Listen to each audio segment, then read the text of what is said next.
Monsieur le Président de l'Assemblée générale des Nations unies ici représentée, c'est avec un immense honneur que je m'adresse à vous aujourd'hui pour la première fois depuis que le peuple congolais m'a renouvelé sa confiance en m'élisant pour un second mandat à la tête de notre nation. Ayant eu l'occasion de prendre la parole devant vous par le passé, je suis particulièrement ému de pouvoir le faire à nouveau en ce moment significatif pour notre pays. Je tiens à féliciter M.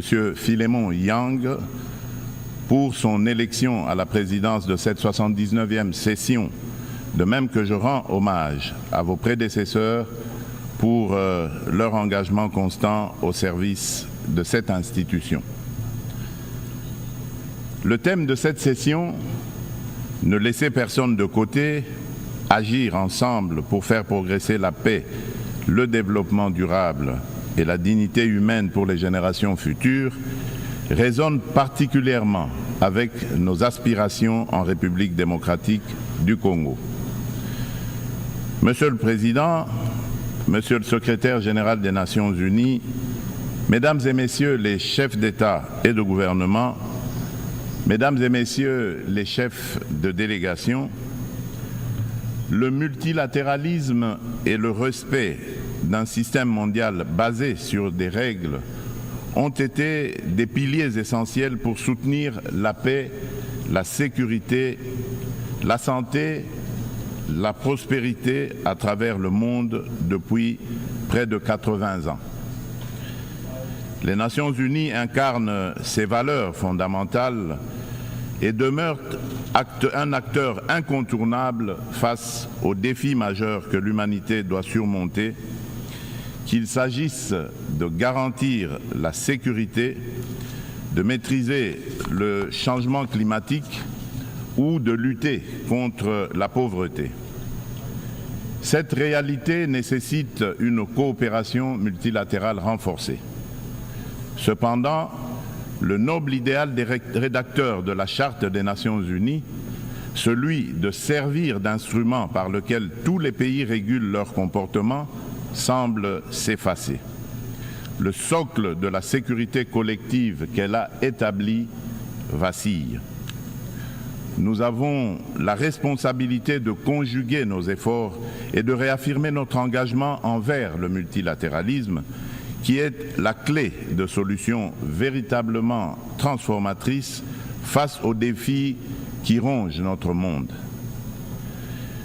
Comme l'a si bien exprimé Dag Hammarskjöld, ancien secrétaire général de l'ONU, dont le sacrifice en faveur de la paix en République démocratique du Congo nous rappelle la gravité de notre mission, je cite, « Le but de l'ONU n'est pas d'emmener l'humanité au paradis, mais de le protéger de l'enfer. » Fin de citation.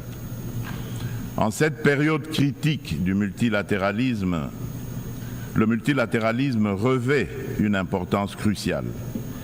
Il permet de répondre aux menaces communes, de protéger notre planète et de renforcer la société civile ainsi que les droits humains. En effet, nous ne pouvons ignorer la montée alarmante de discours belliqueux et le rétablissement indécent de pratiques d'agressions armées et de pillage des ressources naturelles affectant tous les continents. Le conflit russo-ukrainien qui persiste et continue d'affecter la région n'est qu'une manifestation parmi tant d'autres qui menacent la paix dans le monde. Le Yémen, le Soudan, la Syrie ou encore le terrible drame qui se passe dans la bande de Gaza entrent dans le lot pour lequel le multilatéralisme jouerait pleinement son rôle. Il est impératif d'agir ensemble pour progresser vers la paix, le développement durable et la dignité humaine, garantissant ainsi un avenir meilleur pour les générations futures. Ne laissons personne sur le chemin. Tel est le message clair et pertinent qui inspire la thématique sélectionnée pour orienter les travaux de la 79e session de cette illustre Assemblée. Monsieur le Président, le Pacte pour l'avenir et ses annexes, le Pacte numérique mondial et la Déclaration sur les générations futures, que nous avons adopté lors du récent sommet de l'avenir, soulignent l'importance d'une collaboration active pour atteindre une vision commune d'un avenir pacifique et prospère. Ces documents représentent un engagement essentiel pour mettre fin aux conflits, lutter contre l'extrême pauvreté et la faim et aborder des défis tels que les déplacements de population, l'immigration clandestine, l'insécurité alimentaire, les pandémies et les risques des nouvelles technologies. Parallèlement, le Pacte mondial numérique se positionne comme un pilier essentiel dans notre quête d'un avenir prospère au cœur de la 4e révolution industrielle où les technologies numériques sont devenues incontournables. Cette transformation numérique représente une occasion sans précédent d'atteindre les objectifs de développement durable d'ici 2030, notamment pour les pays les moins avancés. Elle vise à réduire la fracture numérique et à intégrer les populations non connectées dans des services digitaux à fort impact social. Cependant, pour relever ce défi majeur, inhérent à la révolution du numérique, des réformes globales sont nécessaires, impliquant une réévaluation de l'architecture financière internationale et un financement adéquat. C'est pourquoi la République démocratique du Congo aspire à attirer des investissements pour développer la connectivité en Afrique et appeler à la coopération des partenaires multilatéraux et des opérateurs de télécommunications avec à la clé un transfert de connaissances. En effet, l'accompagnement au processus de maillage du pays est une solution prometteuse pour relier le sud et le nord du continent, ainsi que relier l'océan Indien à l'océan Atlantique. Cela comprend la formation de partenariats viables autour du projet hydroélectrique du Grand Inga qui vise à répondre à la demande énergétique croissante de notre continent, exacerbée par la prolifération des objets connectés. De plus, il est essentiel de renforcer la traçabilité des minerais stratégiques, indispensables aux équipements technologiques, afin d'assurer une exploitation responsable et durable de nos ressources. Par ailleurs, la pleine participation et l'engagement des jeunes, tant des filles que des garçons, sont également primordiaux pour bâtir une société durable et inclusive.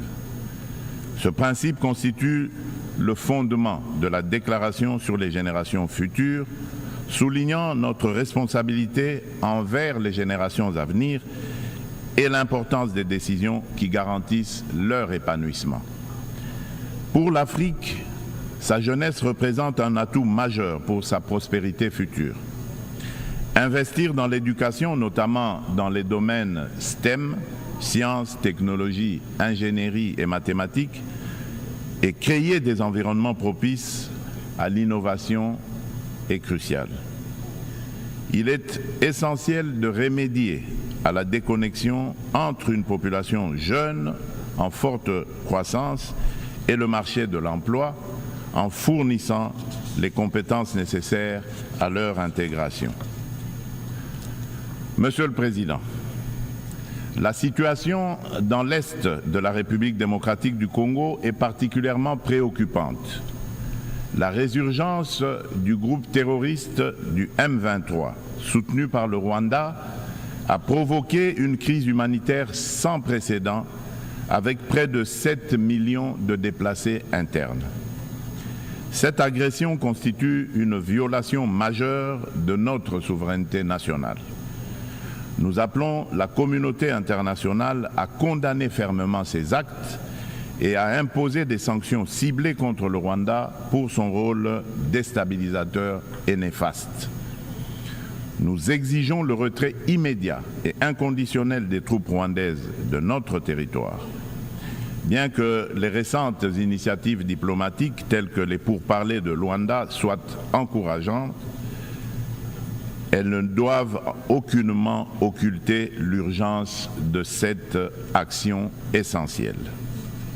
La République démocratique du Congo s'engage activement à établir une paix durable dans l'est du pays et à promouvoir le développement économique ainsi que le bien-être social des communautés meurtries par ce conflit armé.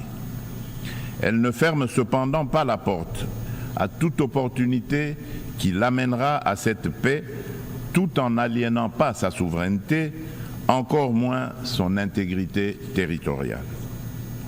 Dans cette optique, elle est résolument engagée dans la mise en œuvre de la feuille de route adoptée dans le cadre du processus de Luanda, que je soutiens fermement, qui promeut un dialogue de haut niveau visant à restaurer la confiance entre la République démocratique du Congo et le Rwanda, tout en minimisant le risque de crise sécuritaire actuelle, que la crise sécuritaire actuelle ne dégénère en conflit régional. En outre, mon pays demeure ouvert à toute autre initiative de nos partenaires qui concourrait à l'atteinte de cet objectif noble de paix. La République démocratique du Congo réaffirme sa ferme volonté de garantir une paix durable. Sous mon impulsion, nous sommes résolus à poursuivre la mise en œuvre du programme de désarmement, démobilisation, relèvement communautaire et stabilisation, le PDDRCS en sigle, clé de notre stratégie nationale pour désarmer, démobiliser et réintégrer les combattants en leur offrant des perspectives économiques viables et durables, tout en stabilisant les zones touchées par les conflits. En assurant une transition post-MONUSCO, nous priorisons essentiellement le rapatriement des combattants étrangers. Le PDDRCS est un levier crucial pour la paix en République démocratique du Congo et j'invite nos partenaires et amis à le soutenir. Par ailleurs, des milliers de victimes du génocide pour des gains économiques en République démocratique du Congo, en abrégé Génocost, continuent de subir les conséquences dévastatrices d'un passé marqué par la violence et l'impunité. Reconnaître et traiter les effets de cette stratégie est crucial pour favoriser le rétablissement et la reconstruction des communautés touchées. Au-delà de l'aide humanitaire immédiate, une approche à long terme, centrée sur la justice, la réconciliation et le développement durable est essentielle pour permettre aux victimes de se reconstruire et de retrouver une vie digne. C'est pourquoi le gouvernement de la République démocratique du Congo a décidé d'institutionnaliser la journée du 2 août, journée du Génocost, dédiée aux victimes des crimes odieux perpétrés par des rebelles soutenus par des multinationales et des États de la région. Cette journée incarne une communion nationale permettant de confronter un passé douloureux pour aller de l'avant. Elle est essentielle pour renforcer la conscience historique de notre pays et affirmer la détermination de la nation à prévenir la répétition de telles barbaries. Monsieur le Président, le terrorisme constitue une menace sérieuse pour la paix et la sécurité internationale, touchant toutes les régions du monde. Après avoir sévi en Asie, en Europe occidentale et en Amérique du Nord, ce fléau semble désormais s'enraciner en Afrique. En tant que membre de la coalition mondiale contre l'État islamique, la République démocratique du Congo exhorte les Nations unies à intensifier leurs actions pour mettre en œuvre les recommandations de cette organisation, notamment dans le cadre du processus d'Aqaba. Le terrorisme qui sévit dans l'est de notre pays est étroitement lié au pillage et à l'exploitation illégale de nos ressources naturelles. Ces activités criminelles alimentent l'insécurité et financent les groupes armés, exacerbant les conflits dans la région des Grands Lacs. Par conséquent, il est impératif que les Nations Unies envisagent des sanctions sévères contre les acteurs responsables de ces crimes économiques afin de briser ce cercle vicieux et de favoriser la paix, le développement durable et la dignité humaine pour les futures générations. Monsieur le Président, selon le dernier rapport d'examen national volontaire des objectifs de développement durable, la République démocratique du Congo a réalisé des avancées significatives vers plusieurs cibles des ODD grâce à des réformes et interventions majeures. Depuis 2019, le gouvernement a mis en place une réforme ambitieuse pour assurer la gratuité de l'enseignement de base, permettant à près de 4 millions d'enfants de rejoindre l'école. En outre, plusieurs mesures ont été prises pour renforcer la protection sociale, introduire la couverture sanitaire universelle et promouvoir l'égalité des sexes, ainsi que pour favoriser le développement des infrastructures et une industrialisation rapide à travers notamment la création des zones économiques spéciales. Malgré ces progrès, le rapport mondial sur les objectifs de développement durable souligne qu'au rythme actuel, la République démocratique du Congo ne pourra pas atteindre les ODD d'ici 2030 en raison des inégalités et de la vulnérabilité persistante exacerbée par des conflits armés. Face à ce défi, une feuille de route comprenant des actions, interventions et réformes spécifiques a été élaborée afin d'accélérer les progrès et de répondre aux enjeux de l'agenda 2030 avec déjà certaines mesures mises en œuvre pour que la République démocratique du Congo soit en adéquation avec les ODD en 2030. Pour cela, la République démocratique du Congo nécessite des investissements annuels de 32 milliards de dollars. Il est donc indispensable de renforcer les partenariats pour des investissements durables et de promouvoir la paix afin de permettre un développement socio-économique stable. Au registre des réponses mondiales aux défis climatiques et la promotion des énergies renouvelables, la République démocratique du Congo, qui a déjà affirmé son engagement en faveur d'une action climatique ambitieuse, souligne l'importance cruciale d'un soutien financier et technique accru afin de renforcer ses efforts pour atteindre les objectifs de l'accord de Paris.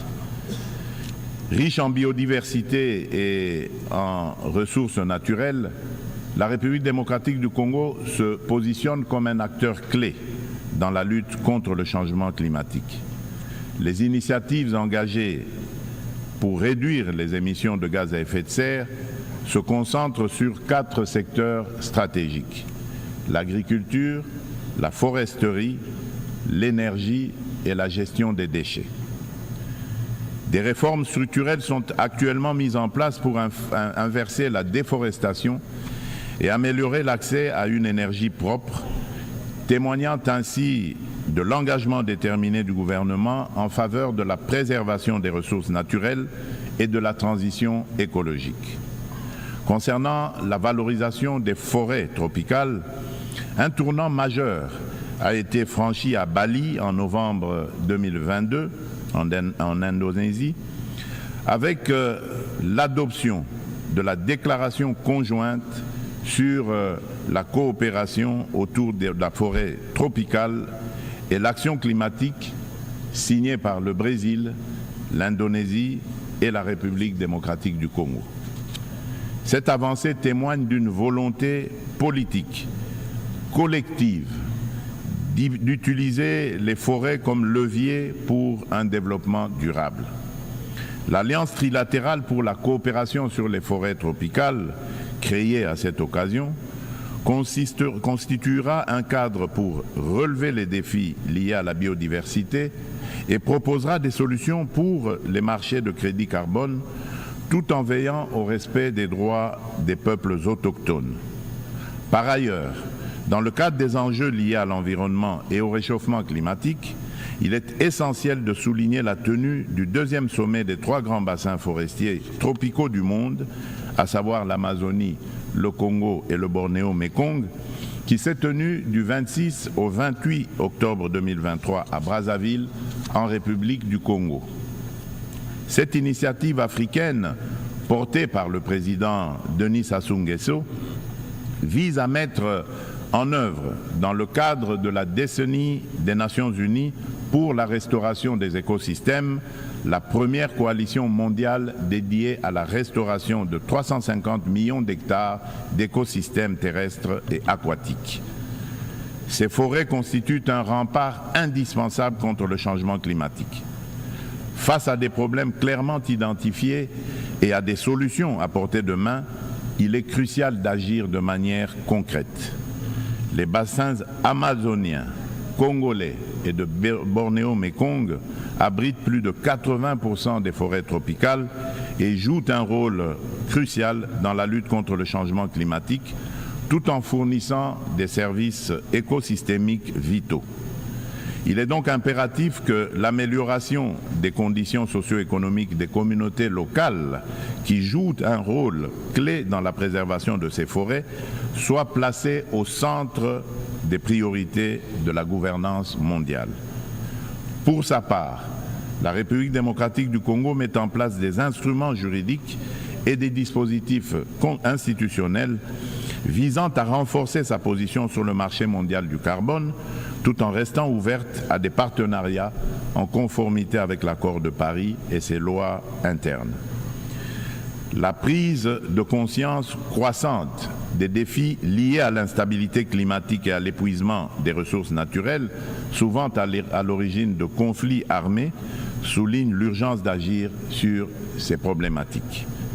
Il est donc primordial de reconnaître le lien entre changement climatique, dégradation environnementale et sécurité, afin de favoriser des actions proactives qui atténuent ces risques par le biais de pratiques durables. À cet égard, nous appelons le Conseil de sécurité à établir des mécanismes internationaux intégrant les questions de sécurité climatique dans leurs discussions.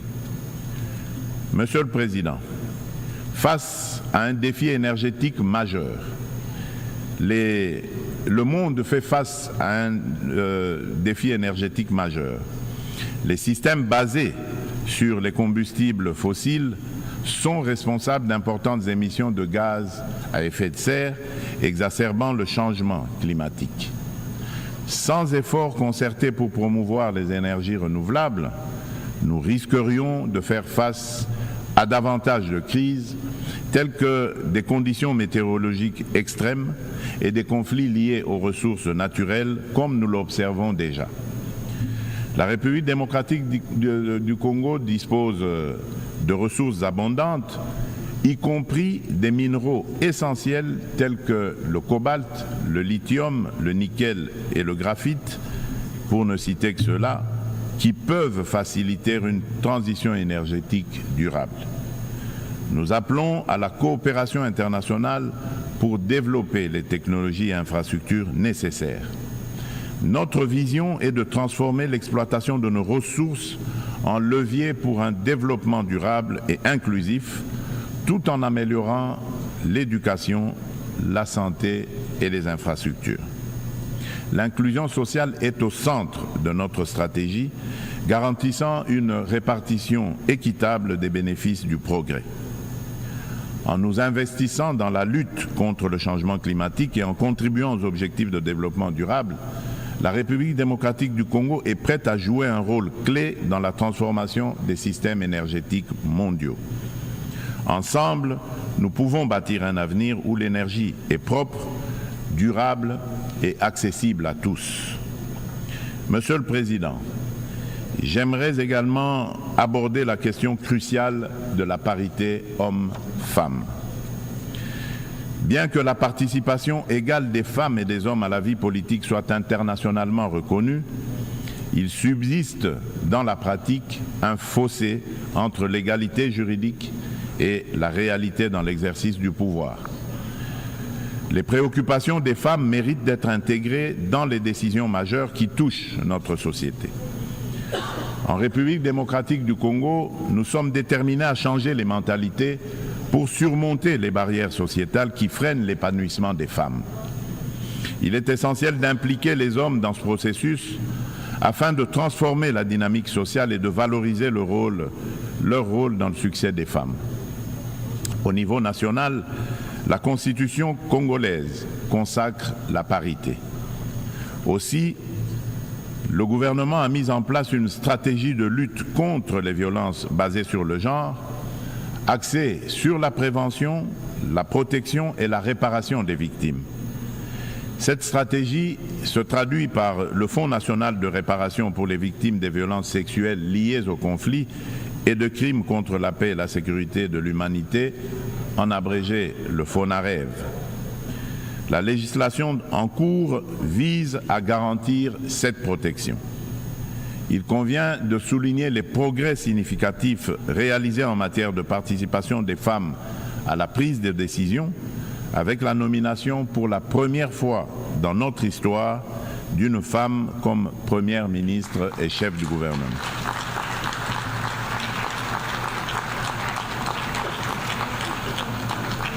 Nous assistons également à une présence accrue de femmes dans les instances gouvernementales ainsi que dans le Parlement et le système judiciaire, illustrée par la nomination de femmes au poste de premier président du Conseil d'État et à la tête de la Banque centrale du Congo.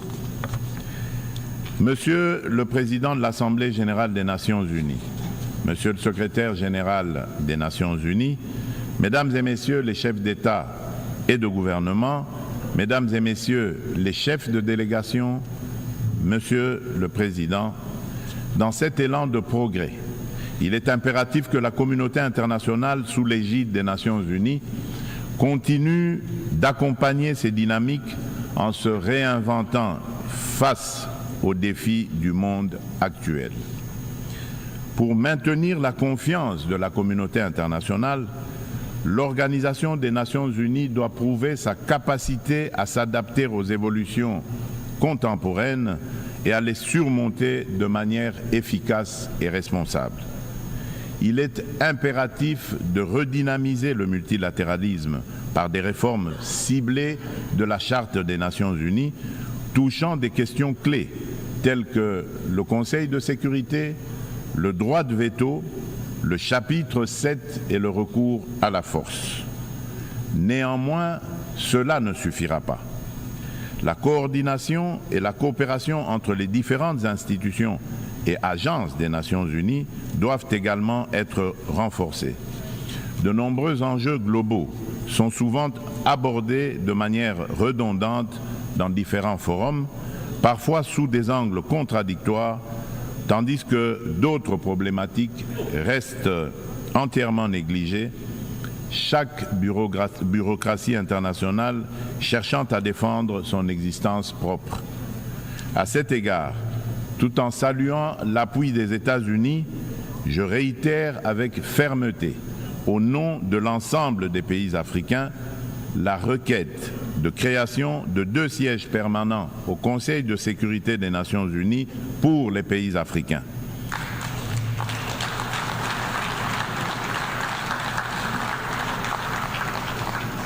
En tant que principal décideur au sein de l'ONU, cet organe doit intégrer des représentants africains parmi ses membres permanents avec toutes les prérogatives leur reconnues, notamment le droit de veto pour garantir une juste représentation géographique.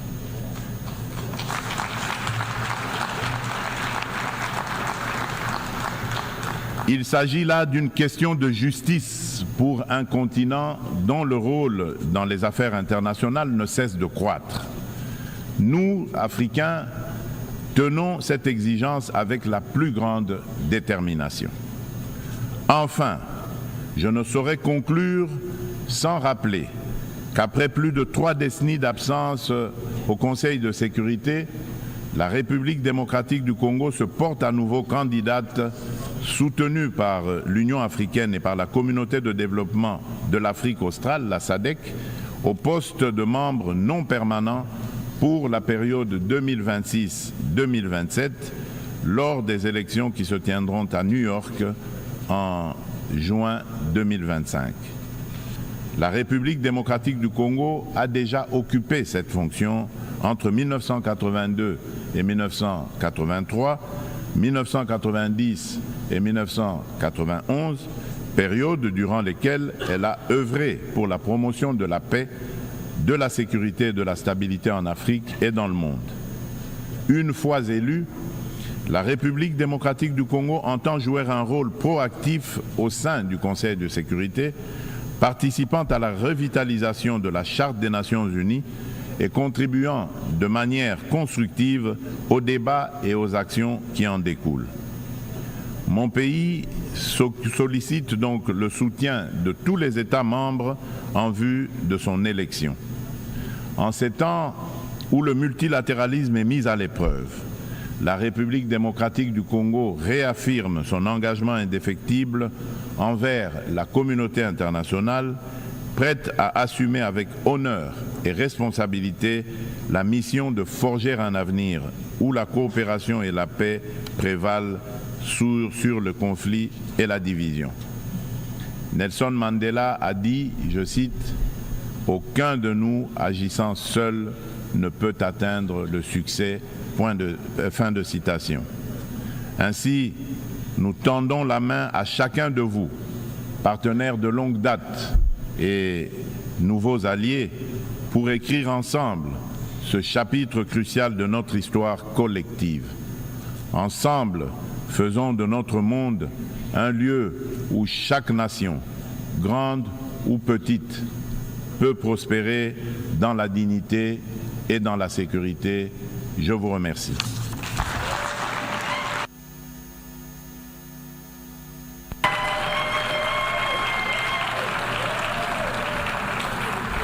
On behalf